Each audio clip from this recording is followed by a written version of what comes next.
Peace be with you, everyone. Welcome to my channel. My name is Trevor. Really grateful to have you here. And today's video is just going to be a recap of my weekly fragrance rotation this past, tailing out the end of June here, leading up to the 2nd of July. So without further ado, I'm going to get right into my fragrance of the day last Monday, and that was Tom Ford's Gray Vetiver. So if I remember correctly, I think Monday we were starting to get a little bit of cloud cover. We've been going through somewhat of a drought in conjunction with the Canadian wildfire smoke. So it's been a strange set of weather circumstances for me. You know, the skies looked white the entire time while also being sunny and bright. Strange kind of discordance. You look out on the horizon, it looks like there's fog, but it's really smoke, and then it's nice, bright, and sunny at the same time. So where the fog would normally dissipate from the sun's heat, it looked like it was still there, hovering around on the horizon, but it was really that smoke. So it was a weird combination of weather patterns that I hadn't had to reach for a fragrance in before. So went with something kind of nice, easy, versatile. Tom Ford's Gray Vetiver was a perfect fit for that. You know, it straddles that line of being good on a gray, hazy day. Kind of like that rainy day kind of fragrance is what this is good for, but it's also great for being out in the sun and in the heat because there's a really nice, beautiful, kind of sparkly grapefruit in here. Super nice and clean, reminds me of hotel pool chlorine, but not in a chemical way, just in a very nice, clean, kind of astringent, sharp, and, you know, well put together sort of way. And then it dries down into this really nice, beautiful, creamy vetiver that you get in some of the more well-done vetiver fragrances. Just like the nice, soapy and creamy texture. Forgive me, I think there's an ambulance up the road right here for the siren there. But yeah, really nice, easy to wear fragrance for Monday. Didn't quite end up raining, I don't think, until later in the evening. But yeah, this straddled that kind of strange, almost rainy but smoky kind of vibes that we had going on. A little bit of a difficult week for me to know what to grab just because of the wildfire smoke and whatnot.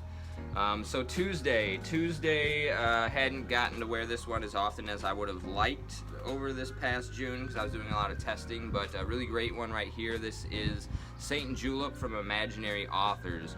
So this is probably I want to say the best freshie from Imaginary Authors. I know this one does get quite a bit of love. I've seen it recommended on a handful of other channels. I don't know if the channel Baldassery Fragrance, I think Ryan and Courtney were the hosts' names, but Courtney Ryan is one of the host names, and Teddy is the other guy on the channel. They're engaged, I believe, but she's a really big fan of this one. They were doing like a cheapies list with like a $150 budget for you know, recommending to people, and Courtney just like blew $90 right away on this one. Just kind of ate up the whole list because she enjoyed it so much. But yeah, really nice mint mojito with some a tangerine, I think, kind of orangey style citrus. Sugar, whiskey, yeah, just a really nice, fun, fruity, sort of minty mojito style drink, and a little bit of a dusty texture to this one as well, which is kind of typical for Imaginary Authors. I feel like they have a signature kind of dusty book vibe to them. But yeah, not the greatest performance. I get about 3 hours on this one before I have to reapply, but it is such a delightful wearing experience in that 3 hours, and I have gotten compliments on this one. Didn't this week, but it is a compliment getter for me. That is Saint Julep from Imaginary Authors. Wednesday, another one that I didn't get to wear as much as I would have liked over this past month of June, but that is the original Acqua de Parma Colonia. So this is kind of like just a powdery citrus is the best way I can describe it. Like, it's got this powderiness to it that's not iris, but you can compare it to the way that iris manifests itself with that powdery texture. This is a little bit more dusty than makeup-y kind of powder, I would say. Yeah, there's sweet orange, bergamot, lemon verbena, Bulgaria rose, rosemary, sandalwood, patchouli is citrus notes listed on the back here. I think this might be a tester.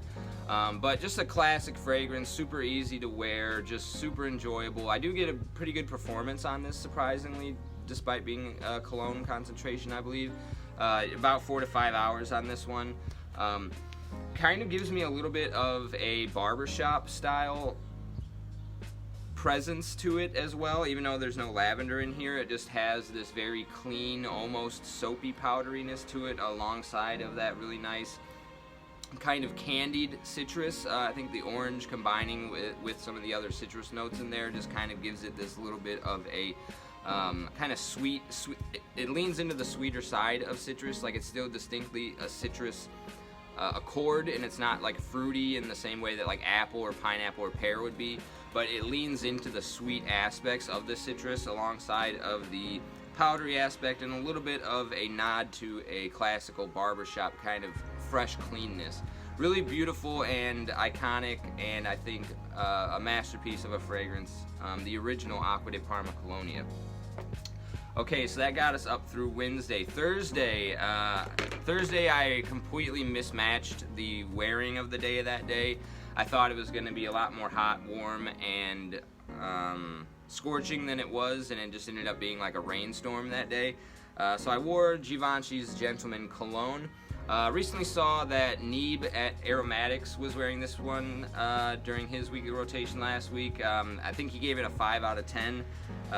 He says that he doesn't get along with the note of petitgrain, however, so I guess that's an appropriate rating, but I would definitely give this like an 8 or a 9 out of 10. I really, really love this fragrance. It's my favorite in the Givenchy Gentleman line. And I love petitgrain as a note. I love green accords as accords in fragrance, and this is just super refreshing, super easy to wear, just cuts through the heat in the way that some fragrances cut through the cold in the winter. Like, this is just like a piercing, sharp, very clean, I'm at a loss for words for the correct adjectives, but yeah, it just is super refreshing. Might actually have to be my fragrance of the day today. I am actually going to spray this on for my fragrance of the day today on Monday here, July 3rd, I believe. Yeah, this a real shame that it's been discontinued, and shout out to Donnie. He is a fellow enthusiast in the community. He commented on one of my last videos, I believe, and said that he was layering this with Bright Neroli from Ferrari, and I tried that over the weekend as well yesterday, and I thought that was a incredible layering combination. So shout out to Donnie, thanks for sharing that one. But yeah, nice green iris. The iris in here is also kind of green. It reminds me of the type of iris that they have in the women's version of Infusion de Iris from Prada. So yeah, just really beautiful, nice, refreshing, clean, crisp, excellent offering. Real shame it's been discontinued, but you can still pick this one up for, I think, like 100 even from a high-ranked seller on Amazon. I think it's worth that price, and like I said, I give this like an 8 or a 9 out of 10 for a fragrance from me. That is Givenchy Gentleman Cologne. So Friday usually try to reach for a niche fragrance, and I grabbed this one right here, Wulong Cha from Nishane. Really been enjoying this one. Wish I would have gotten the 100 ml bottle. I do kind of just like the way that the 50 mLs of these look. The big sort of blocky 100 mLs from Nishane, they're shaped very similarly to the Encre Noir line, just like a big cube. And those, I just guess I reached for the 50 ml because the big cubes kind of take up a lot of space in my dresser space, and I think the 50 mls look a little bit more kind of classy. That, and I think when I was buying this one, I was buying B612, and that one only comes in a 50 ml bottle, so I was like, oh well, that, and I think that I got this for under $100, so that being said, this is an incredible wear. Like, I do want a 100 ml bottle. I've already got a pretty good dent on it. I like to kind of overspray it because it is a little bit of a light fragrance, being a kind of citrus freshy, but you've got a really nice green kind of medicinal oolong tea in there as well, and sweetened up a little bit with some slight creamy facets from a fig note as well. I believe Banana Republic 78 Vintage Green is kind of, I don't know if it's cloning this, but they walk a similar line. This one has a little bit more of a bitter medicinal heart to it than the Vintage Green does, and I feel because of that is a little bit more masculine and grown up. But both are incredible fragrances, and definitely pick up the Vintage Green if you see it out at your rack store. But yeah, really beautiful wear on Friday with this one. The medicinal quality in here from the oolong tea alongside of the creamy facet that the fig gives kind of reminds me of a really nice sort of lotion as well, the way that this comes off. It's not quite lactonic, but that's like the best word I can think of to describe it. It's kind of like a milky lotion colored with some fruitiness from the fig, a little bit of a green medicinal quality from the tea, and then that fresh brightness from the citruses in here. So definitely get your nose on this one if you haven't, and that's Nishane's Wulong Cha. And let me know in the comment section if you've tried the Wulong Cha X. I see that they've got those out on the market now. I think Fragrance Buy has them. A little bit expensive though. I think they're like $250 for the 100 ml. It's usually more than I pay for Creeds, so maybe those will come down in price as time goes on, I hope. But so Saturday I actually had 2 fragrances. I started the day off, me and my wife had the day off together, and we had a birthday party for a 1-year-old in the family, so we went to that early on. It was really hot and humid, but it was just got done raining, and it was very thick cloud cover. So I went with Green Irish Tweed. It is, you know, kind of harmonized with that little bit of a rainy, cloudy, misty, mystical kind of vibe that they had going on, but was fresh enough to cut through the humidity and the heat. Just really beautiful stuff, and felt classy in a gathering that we were at with family for the 1-year-old birthday party. But throughout the course of that event, the sun did peak out, and it became, you know, full-blown hot, sunny, and humid.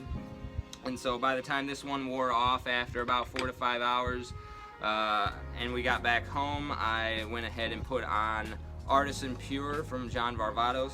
I had some family visiting last week as well for a memorial service for my uncle, and one of my second cousins, I gifted them my bottle of John Varvatos. So this is a fresh, brand new, full 100 ml bottle that I just got in the mail over the weekend.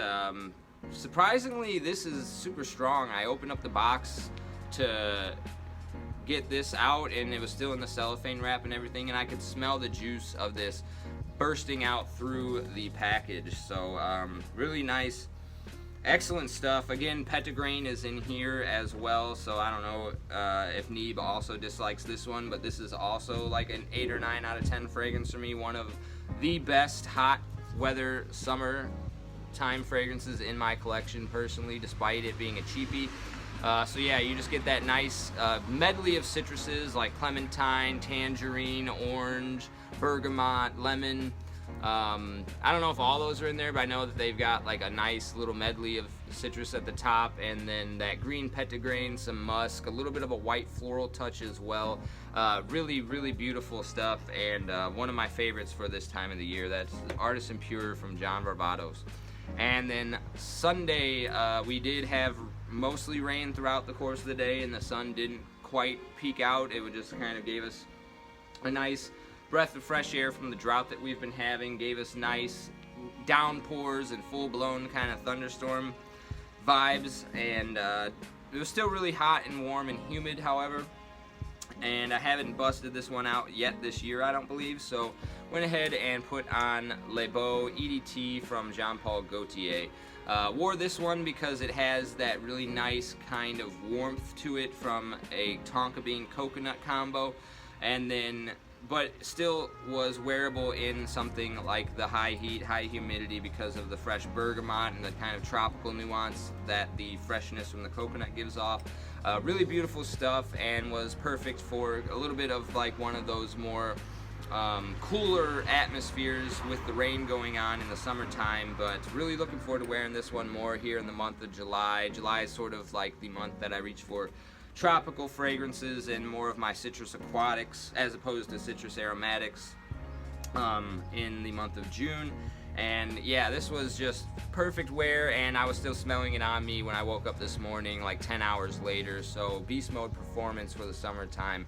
Definitely check this one out. Let me know in the comment section below also if you've tried the Le Parfum of this. I believe it's kind of got the black gradient. Haven't smelled that one. I'd like to know your opinion if you've tried them both, which one you prefer, if I should go ahead and check the Parfum out. And as always, I really appreciate you sticking with me to the end of the video. Let me know what your rotation was in the comment section down below, what your experience was with any of these as well, and of course I look forward to seeing you in the next one. Take care.